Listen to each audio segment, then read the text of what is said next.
All right, folks, this is Harris Sultan, the ex-Muslim atheist, and welcome to another episode of Sultan's House of Sin.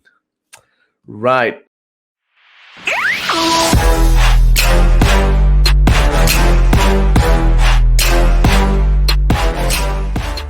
Okay, there she is. Shireen Mazari, she's a Pakistan's human rights minister.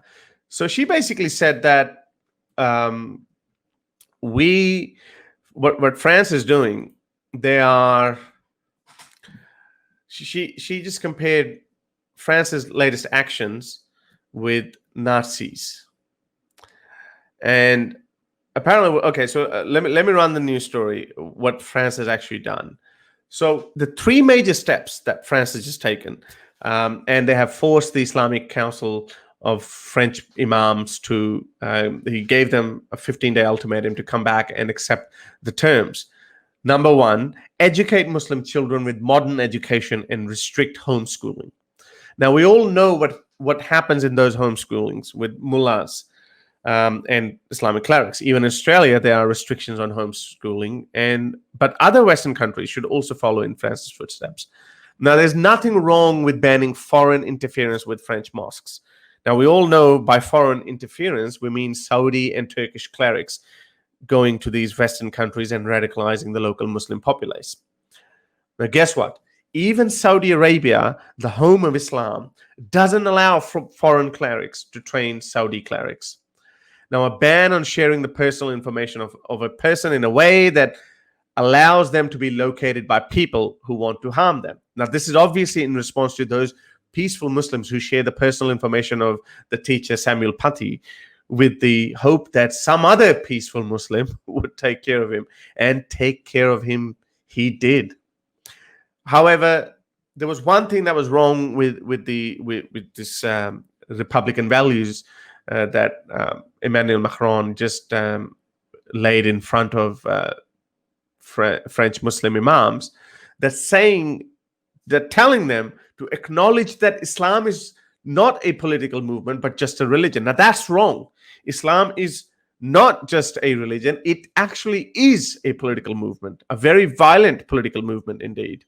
Now, it is about time that other Western countries, including France, wake up and recognize Islam is not just a religion. It's a political movement, as aggressive as communism itself. Now, communism died out within a century, but Islam has been raging on for 1400 years. Together we can defeat it too. Islam is the biggest hurdle in the way of true globalism. That makes people tribal, nationalistic, and xenophobic. If liberals want to truly see a real global civilization, then they must stand against Islam. Now, the embarrassing part is that, as I said, so from now on, Muslim children will be given some sort of a number, like a roll call number or something, which will ensure that, okay, they are attending schools and they're not being sent to some religious homeschool or something. What's wrong with that? There's nothing wrong with that. I don't see anything wrong with that. Even in Australia, as I said, there are conditions, there are severe restrictions on homeschooling. You have to give a very good reason that you are homeschooling your kid. If it's sick, can't go to school, live in rural area or whatnot. So those are the conditions, not just, because your education in your school is not up to my standard, that's why I'm going to homeschool. No, that is not accepted. But in France, up until now, apparently that's been going on. So he's just done that. But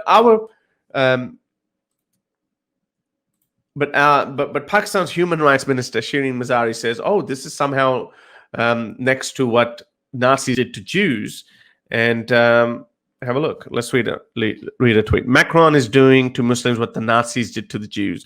Muslim children will get ID numbers. Other children won't. Just as Jews were forced to wear the yellow star on their clothing for identification.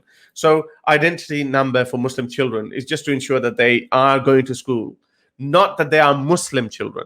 And it's funny that she brought out that Jews were forced to wear the yellow star. You know where the yellow star actually came? One of the most respected caliph, Umar bin Abdulaziz of Umayyad Caliphate in the 7th century, he was the first person to force Jews to wear yellow star because he wanted to differentiate between Muslims and dhimmis, like the minorities, dhimmis, who had to pay jizya.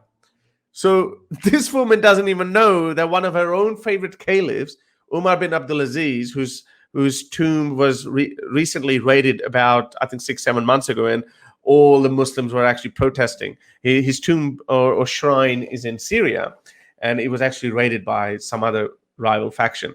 Um, so a human rights minister doesn't know that actually it was Muslims who made Jews wear yellow star, and that is nothing that is happening. Nothing remotely similar to that is happening in France. And I could be wrong, but I think that ID number is being given to every child. Not she wrote it. That's not true. What she wrote, that other children won't. But I haven't been able to confirm that. I haven't read the actual charter, but I read that from a BBC news report, and there was no mention that it's only for Muslim children. So I could be wrong, but I think she's wrong here. So the ID numbers will be given to all children just to ensure that kids are going to school. However, having said that, she's so concerned about the persecution of Muslims and comparing that, oh, this is next to what Nazis did to Jews. You know, there are no concentration camps in France or Europe for Muslims or for any other group of people anymore. There were for Jews under Nazi Germany. But there is a place in the world where there are concentration camps for Muslims. Let me guess, what is that place?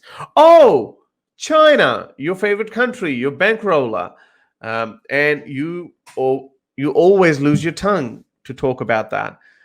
There are nearly 1 million people in Chinese concentration camps in the Uyghur province, Uyghur Muslim, in Xinjiang province, Uyghur Muslims. How come you never talk about them? That this is Nazism in China.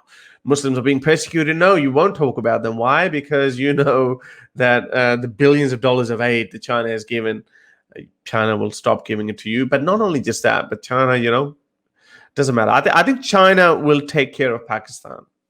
I don't know if I should be sad or happy about it.